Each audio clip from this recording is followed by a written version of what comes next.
Hello people of the internet, I'm the man with the plan. Welcome back to the Kilmac League. We're in week 36 now, not far away from the end of the league at all now. We're heading into, I think, the final 6 weeks now.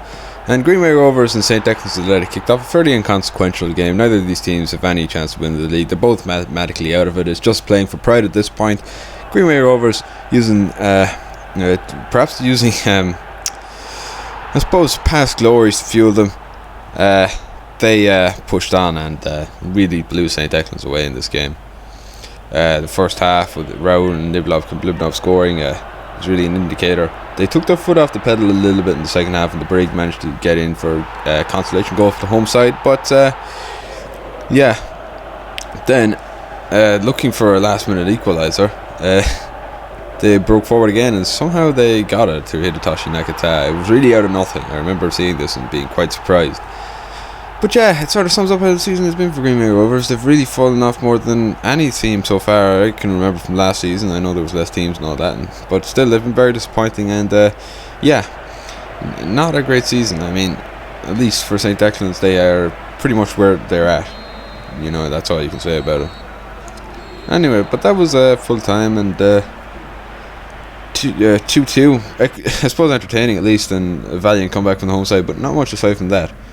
Tesco Ballybeg Wanderers' collapse was nearly complete. They had to play Byron Kilmeaden. If they could get a win here, it would give them some sliver of hope. That was a defensive clearance, I believe, and it very nearly went in. But some good defending dealt with that. Then there was Luis Figo almost getting a goal, but he got an assist, and Kim Jong-un was the man to finish it off, making it 1-0 after 22 minutes. It was really a stark indicator as to where these two teams are. I mean, Byron Kilmeaden haven't been top team, haven't been a top team, but they have been better than Tesco Ballybeg, who've really fallen off in the second half of the season, and I don't really know what you put that down to. So yeah, 2-0, and they were heading for 3-0. The only thing that Tesco could do really is save face, and that's all they got time to do really. So it's a good win for Byron Kilmeaden, but Tesco Ballybeg Wanderers, I think this result eliminates them. We'll go over at the end of the table, but I'm fairly sure this result does mathematically eliminate them from contention. Century United were playing what appeared to be a dead Atletico Sunflower Shop side, but again, similar to the last game where Century played Atletico Sunflower Shop, I believe, just like not defending in the air is really an Achilles heel. A brilliant pass though found Mr. Tato. I'm not sure who played that, but a brilliant pass meant that Spoderman, and it was 1-1, but they got back again. Another header. Just unable to deal with the aerial prowess of Atletico Sunflower Shop where Century United. Aidan Long getting this one. It's making it 2-1. And this would really throw a spanner amongst the works. It would all but kill Centra's hopes at the title. That's why they were so determined to get back into the game. And Mr. Tato made it 2-2. It was a good comeback. But then another piece of terrible defending. I mean, really, I don't know what to call that, but Okwem Jonathan Shurimala made it 3-2, and this is, by the way, it's only the first half. We're into the second half now, and a really lackadaisical piece of defending from Atletico Sunflower Shop, so Snoop Dogg get in, score, and make it 3-3. So, we're not done yet, and we've still got nearly half a game to play, so you can expect a few more goals before we're done there. Mr. Tato was then let through. He let off Spoderman, and he's got Benito Mussolini to aim at on the far side if he wants him. But you know how he is. He doesn't really need him. He could have done better there. The Kilmac, or the Atletico Sunflower Shop keeper, really could have done better. But he didn't. That's as simple as it gets. But Kilmac Barras, I tell you what, really putting the whole team on his back. So it's 4-4, and there's still time for a winner in this game. There's still 22 minutes. So that's what was on the mind of Central United as they got forward. Mr. Tato trying to get the next goal, and he did. He made it 5-4. There's still 13 minutes to go. I wouldn't be sure of anything, but fortunately for Central United, that was the end of it. So really a very entertaining game, but not one for the faint of heart, as Central United keep their title hopes alive with a 5-4 win over Atletico Sunflower Shop. Dunhill Electrical Company played Rainbow Hall FC in a bottom of the table scrap. Really playing for pride here. Dunhill, in my opinion, the worst team in the league. Definitely not very fun to play as. But they got a goal. Ozzy Walsh with a rocket from the edge of the box, making it 1-0 to the home side. Perhaps they're going to pick up a rare win. Osama bin Laden then was let through. I think it could have been dealt with better by Rainbow Hall, but I mean, how about that for cheekiness? What a finish from Osama. I mean, yeah, anyway. Then Messi. I mean, what can you say about Messi? But yeah, he scored. He did well to score a goal. Well done, Messi. He did quite well. But, and then a brilliant save from the Rainbow Hall keeper was only to delay the inevitable. Osama got a second goal of the game.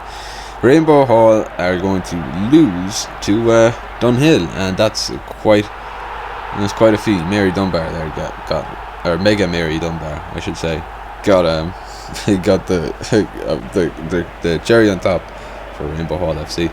They broke again, Rainbow Hall, but just couldn't find the back of the net aside from that set piece from Lionel Messi. So yeah, 4-1. Really not a great day to be Rainbow Hall. Great day for Dunhill though. Domino's Pizza Zimbabwe played AS Flahavens, and Flahavens had an outside chance at the league. Keane Mulhern kept that alive with a lovely finish early on in the game. Or sorry, just on the stroke of half time. I don't know what I'm saying. But yeah, doing well to keep everything going. But Domino's Pizza Zimbabwe were a tough team. They would require more than one goal. But immediately after, it was like a mirror image of a game. Keane Mulhern getting his second goal, although to be fair, Teresa Keane did most of the work for that one. But he will get the credit for the goal. So, yeah, great work going on for Flahavens. But Domino's Pizza Zimbabwe did try to get back in the game, and somehow this went in. I'm not sure how he managed to find a way back into the net. Fongu, how did he know where the net was? But he did, and that happened. Alice White then got in and rather unselfishly squared it. Teresa Keane found the back of the net, and it's a goal. 3-1 AS Flahavens. Yeah, going well for them, and they won the game because of this. So, with the only thing Domino's could do really to get another consolation goal, they didn't even manage that, and that's how it finished. The Greenway Astros were next up. They were playing Fire Station. They were at home to Fire Station. The mirror image of this game was where Kelsey Power got a goal of the season contender. But Greenway Astros were in desperate need of a win to keep their hopes alive, and for other results to go their way. But they could only manage what was in front of them, and they took care of business fairly effectively today. Lee White Tong opened the scoring after 8 minutes, and the floodgates opened and they never really closed. Adam Carney then gave it to Kelsey Power, and deja vu all over again as Kelsey Power scored another thunderbolt from outside the box, resulting from corner. It was quite the spectacle. Lee White Song then giving the defence a run for their money, scored from an impossible angle they really shouldn't have scored from, but yeah, that's the way it works, I guess. And yeah, another really poor defensive error. Lee White Song got there. Yeah, I mean, another great finish from Adam Carney to add to his season tally so far. Fire Station did hit back before half time to reduce the deficit. It very nearly didn't go in, but yeah, Killian Power, who's been a standout player in an otherwise terrible team, was the man to thank for that. They almost thought they were getting forward again, but Adam Carney tracking back really did some great work, and Lee White Tong was in one-on-one with the goalkeeper. He wasn't going to miss from there. And Fire Station's misery continues, especially against high-scoring teams like Greenway Astros.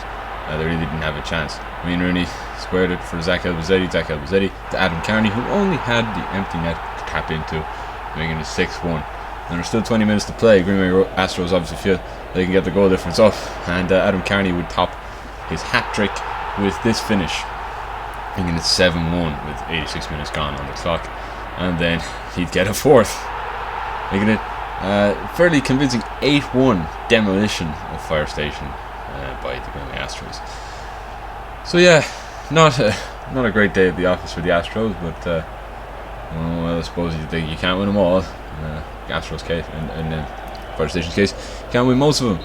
But yeah, it finished 8-1, fairly comprehensive win, and no complaints can really be had by either side. It was a fair reflection of the game. Now, this is quite the game. I would call the reverse fixture of this when TFR played Kilmac, the greatest game the Kilmac League has ever seen. Would this game live up to the billing? Well, it was certainly not a great start as far as football was concerned. First goalkeeping error, and then a tremendously bad defensive error let TFR take the lead through Louis Power. And then Caelan Quinn was in, this lofted pass, finding its way through. Well, very nearly went in. But Patrick Morrissey somewhat bamboozled the defence there. I don't really know. I think they could have done better. But anyway, 24 minutes gone and it's 1-1. So we're already looking for a repeat of the last times classic. And Ravadas, man of the match today for Kilmac, kept them in the game for a lot of situations like that. Patrick being a bit cheeky with that one, but he is offside with that clearance. Louis Power then almost got a goal. Ravadas again to the rescue. He just could not be beaten today. The ball headed back in and then headed back out. Really, the defence for TFR was quite shaky. But Patrick would need no more opportunities. Or sorry, it was William Murphy. Excuse me. Congrats, Will. You scored a goal. And I didn't censor it. Anyway, and Murray almost scored. And Rav again to the rescue. TFR must have been getting sick of the sight of this fella. They really just didn't have an answer for him. They couldn't beat him no matter what.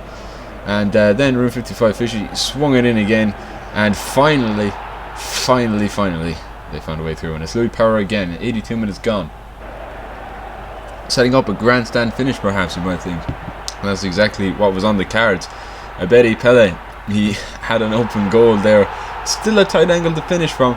But it looked as though Kilmac were going to claim revenge.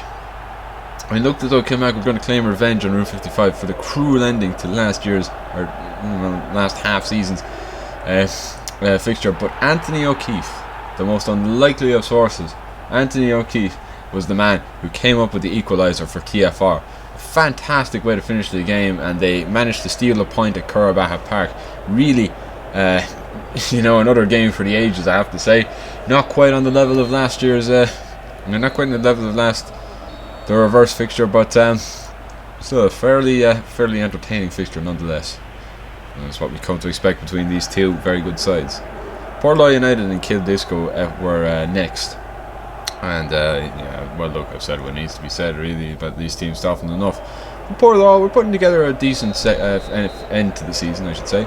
And they were looking to continue that. Kildisco looked like they were roughly taken, especially with the form that Portlaw have been on. And Fionn Ryan scored immediately the fastest goal in Kilmac League history. Congrats, Fionn. 2 minutes on the clock.